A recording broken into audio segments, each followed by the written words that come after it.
Hi all, welcome to my YouTube channel. இன்னைக்கு என்ன பார்க்க போறோம்னா ஆப்பிரிக்கன் லவ் பேர்ட்ஸ்க்கு வந்து எக் பைண்டிங் ஆச்சுன்னா எப்படி வந்து நம்ம ட்ரீட்மெண்ட் பண்ணி பார்க்க போறோங்க. ஆக்சுவலி நம்மளுடைய லாஸ்ட் வீடியோ பார்த்தவங்களுக்கு தெரியும். நான் ஒரு வயலட் மாஸ்க் காமிச்சிருப்பேன். அதில் கொம்புலேயே போயிட்டு இருந்துச்சு, எக் வைக்க போகுதுன்னு சொல்லியிருப்பாங்க. அந்த ஃபீமேல் பார்த்தீங்கன்னா ஆக்சுவலாக ஒரு 3 வாரமாகவே அதோடைய வயிறு பார்த்தீங்கன்னா அதே மாதிரி இருந்துச்சுங்க, இறங்கவே இல்லை, ரொம்ப பெருசாக இருந்துச்சுங்க. வயிறு வந்து பயங்கரமாக பெருசாக இருந்துச்சு. இதை பார்க்கும்போது நமக்கு தெரிஞ்சுது அந்த பேர்டுக்கு வந்து எக் பைண்டிங் ப்ராப்ளம் இருக்குதுங்க. ஃபஸ்ட்டு வந்து நான் அந்த பேர்டை பிடிச்சிட்டேங்க. பேர்டு எப்படி இருக்குன்னு பாருங்கள். அங்கே பாருங்கள், பேர்டு வந்து நல்ல கலருங்க, நல்ல கலர் பேர்டு இது.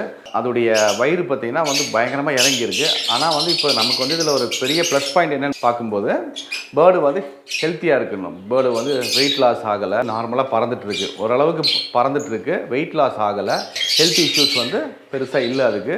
இந்த மாதிரி இருக்கிற ஒரு குருவிக்கு வந்து நம்ம என்ன ட்ரீட்மெண்ட் பண்ணோம்னா, இந்த குருவியை வந்து ஃபஸ்ட்டு வந்து நம்ம பிடிச்சிருந்தாங்க, பிடிச்சிட்டு அதையும் அதோடைய பேரையும் பிடிச்சிட்டு ஒரு இண்டிவிஜுவல் கேஜில் வந்து நம்ம போட்டு வைக்கணுங்க. சின்ன குண்டு இருக்கும் இல்லையா, 2க்கு 1.5 இல்லை 2க்கு 2 கேஜ் இருக்கு இல்லையா, அந்த மாதிரி கேஜில் வந்து பானை கொடுக்கக்கூடாது. பானை பாக்ஸ் இல்லாமல் வெறும் குருவியை வந்து போட்டு வச்சுட்டு சோப்ட் ஐட்டம்ஸும் கொடுக்காம இந்த பேரை வந்து நம்ம வந்து தனியாக போட்டு வைக்கணுங்க. ஓகேங்களா? ஸோ அந்த மாதிரி போட்டு வைக்கும்போது என்ன ஆகும்னா, அந்த பேர்டுடைய அந்த ஃப்ளையிங் மூமெண்ட்லாம் குறையும்.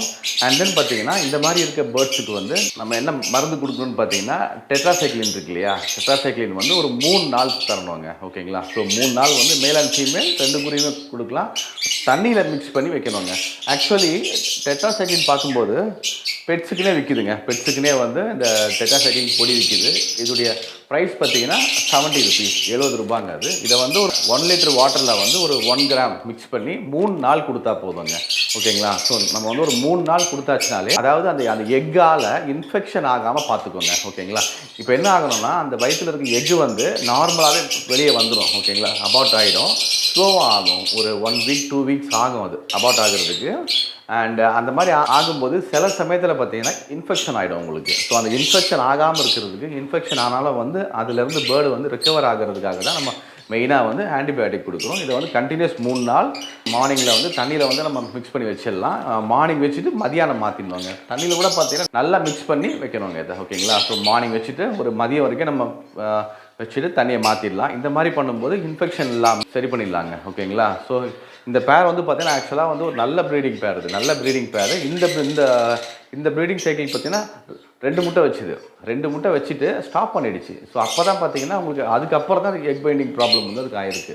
இந்த மாதிரி எக் பைண்டிங் ஆகிறதுக்கு ஒரு 5 முக்கியமான ரீசன் இருக்குங்க. அதில் நம்பர் 1 பார்த்தீங்கன்னா கால்சியம் அண்ட் விட்டமின் டெஃபிஷியன்சி. ஒரு ஃபீமேலுக்கு வந்து கால்சியம் அண்ட் விட்டமின் டெஃபிஷியன்சி இருந்துச்சுன்னா இந்த மாதிரி எக் பைண்டிங் ஆகும். நம்பர் 2 பார்த்தீங்கன்னா ஒபிசிட்டிங்க, அதாவது பேர்டுடைய ஃபேட் கண்டென்ட் வந்து பாடியில் அதிகமாக இருக்கும்போதும் இந்த மாதிரி வந்து எக் பைண்டிங் ஆகிறதுக்கு ஒரு காரணம் இருக்குது. அண்ட் அடுத்து ஒரு ரீசன் பார்த்தீங்கன்னா, வயிற்றில் எக் இருக்கும், அந்த மாதிரி டைமில் வந்து பானையை கழட்டிடுவாங்க, இல்லை பாக்ஸை கழட்டிடுவாங்க, இல்லை பொசிஷன் மாற்றி வைப்பாங்க. ஓகேங்களா? ஒரு இடத்துல வந்து பேரையோ இல்லை கேஜியோ வந்து மாற்றி வைப்பாங்க. அந்த மாதிரி மாற்றும்போது கூட அந்த ஃபீமேல் வந்து டிஸ்கம்ஃபர்ட் ஆகி எக் வைக்காமல் கூட நமக்கு எக் பைண்டிங் ஆகிறதுக்கு ஒரு வாய்ப்பு இருக்குங்க. இன்னொரு காரணம் பார்த்தீங்கன்னா, சில சமயம் எக் ஃபார்ம் ஆகும்போது அந்த எக்குடைய சைஸ் பார்த்தீங்கன்னா நார்மல் சைஸை விட பெரிய சைஸாக இருக்கும். அப்படி இல்லைன்னா அந்த சைஸு வந்து ஒரு மாதிரி மாறி இருக்கும், சைஸ் ஒரு மாதிரி சேஞ்ச் ஆகியிருக்குங்க. ஓகேங்களா? ஒரு மாதிரி நான்லாம் பார்த்துருக்கேன், இந்த மாதிரி இந்த மாங்காய் இருக்கு இல்லையா, அந்த மாங்காய் மாதிரி எக் வந்துடும், சைஸும் பெருசாக இருக்கும். ஸோ அந்த மாதிரி ஒரு பெரிய எக்கு இல்லைனா சைஸ் வந்து கொஞ்சம் வேறு மாதிரி எக் இருக்கும்போது அந்த எக் வந்து வெளியே வராது. அந்த மாதிரி இருக்கும்போதும் நமக்கு வந்து எக் பைண்டிங் ஆகிறதுக்கு ஒரு ரீசன் இருக்குங்க.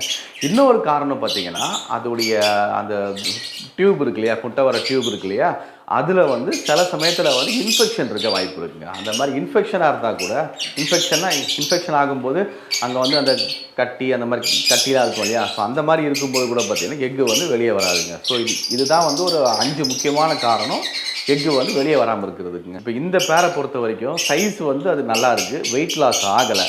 ஸோ இதுக்கு வந்து என்ன ரீசனாக இருக்குன்னா, ஒபிசிட்டியாக இருக்கலாம், அந்த ஃபேட்டாக இருக்கலாம், அப்படி இல்லைனா இன்ஃபெக்ஷன் இருக்கலாங்க. ஸோ இந்த 2ல் 1 தான் வந்து இந்த பேருக்கு வந்து ரீசனாக இருக்கும். கால்சியம் அண்ட் விட்டமின் டெஃபிஷியன்சி இருக்க வாய்ப்பு இல்லை. என்னென்னு பார்க்கும்போது நம்ம வந்து சப்ளிமெண்ட்ஸ்லாம் கொடுத்துட்ருக்கோம், பேர்டுடைய சைஸும் ஹெவியாக இருக்குது. ஓகேங்களா? ஸோ இதுக்கு வந்து 2 காரணத்தில் 2 ரீசனில் 1 தான். எக்குடைய சைஸ் பெருசாக இருக்கலாம், அப்படி இல்லை அந்த பெருசானதால் அது எக்கு வெளியே வராமல் இருக்கலாம். அப்படி இல்லைன்னா ஒபிசிட்டியாக இருக்கும், அந்த ஃபேட் கண்டென்ட் அதிகமாகி எக் வராமல் இருக்கும்.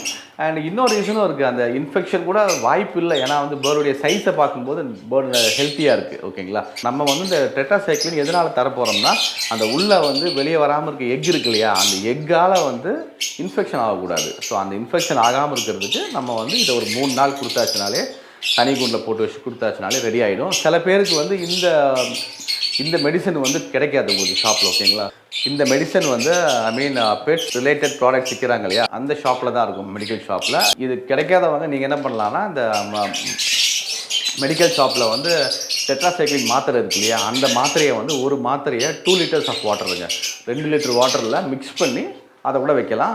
அது கூட உங்களுக்கு ஓகே தாங்க. ஓகேங்களா, ஸோ இந்த மாதிரி இந்த ஒரு ட்ரீட்மெண்ட் பண்ணாலே பேர்டு வந்து 95% ரெடி ஆகிடுங்க. அண்ட் எக் பைண்டிங்கில் சில சமயம் பார்க்கும்போது இந்த எக்கு வந்து வெளியே வராமல் பேர்டு வந்து ஒரு கீழே உட்காந்துரும். ஓகேங்களா, கீழே உட்காந்துரும், அதுவும் பார்த்துருப்பீங்க.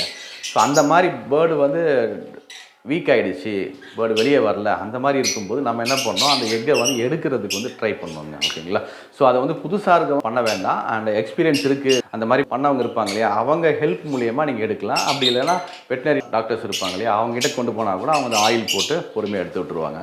அது வந்து கொஞ்சம் ரிஸ்க், அது தெரியாமல் அது பண்ணாதீங்க. ஏன்னா அது வந்து தெரியாமல் பண்ணால் பேர்டு வந்து உங்களுக்கு டக்குன்னு அவுட் ஆகிறது கூட வாய்ப்பு இருக்கும். இப்போ இந்த பேரை பொறுத்த வரைக்கும் நம்ம என்ன பண்ண போகிறோம், இப்போது அதோடைய ப்ரீடிங் சைக்கிளில் வந்து அது வந்து இப்போ ஸ்டாப் ஆகிருக்கு இல்லையா, தனி கூண்டில் போட்டாச்சு பாருங்கள். ஸோ இது வந்து இந்த கூண்டில் வந்து ஒரு 2 மாதம் வச்சுருப்பாங்க. 2 மாதம் முடியும் போது அதோடைய அந்த ப்ரீடிங் சைக்கிள் வந்து கம்ப்ளீட்டாக முடியும். அதுக்கப்புறமா இந்த பேரை வந்து நம்ம அதே இடத்துல மாட்டிடுவோங்க. இப்போ பார்த்தீங்கன்னா உங்களுக்கு அந்த இடத்துல தான் அந்த பானையை எடுத்துட்டேன். இப்போ அந்த பேரும் அங்கே இல்லை, மேலும் இல்லை ஃபீமேலும் இல்லை. ஸோ நம்ம நெக்ஸ்ட்டு வந்து ஒரு 2 months கழித்து அந்த பேர்டு வந்து பக்காவாக ரெக்கவர் ஆனதுக்கு அப்புறமா நம்ம வந்து பானை கொடுத்தா போதும். அது வரைக்கும் வந்து ஃபுட் ஹேபிட்ஸ் பார்த்தீங்கன்னா சோக்ட் ஐட்டம்ஸ் மட்டும் கொடுக்க வேண்டாங்க. இப்போ இந்த வயிறெல்லாம் சரியாகி அட்லீஸ்ட் ஒரு 4 weeks or 5 weeks வந்து சோக்ட் ஐட்டம்ஸ் அண்ட் வெஜிடபிள்ஸ் கொடுக்கக்கூடாது. நம்ம நார்மல் தெனை, சன்ஃப்ளவர் சீட், சஃபோலா இந்த 3மே கொடுத்தா போதும். பேர்டு வந்து உங்களுக்கு 95% ரெடி ஆகிடும், பிரச்சனை இருக்காது ஃப்ரெண்ட்ஸ். இந்த வீடியோ உங்களுக்கு யூஸ்ஃபுல்லாக இருந்திருக்கும்னு நினைக்கிறேன். ஃப்ரெண்ட்ஸ், தேங்க்ஸ் ஃபார் வாட்சிங். See you on another excellent video. Bye, cheers.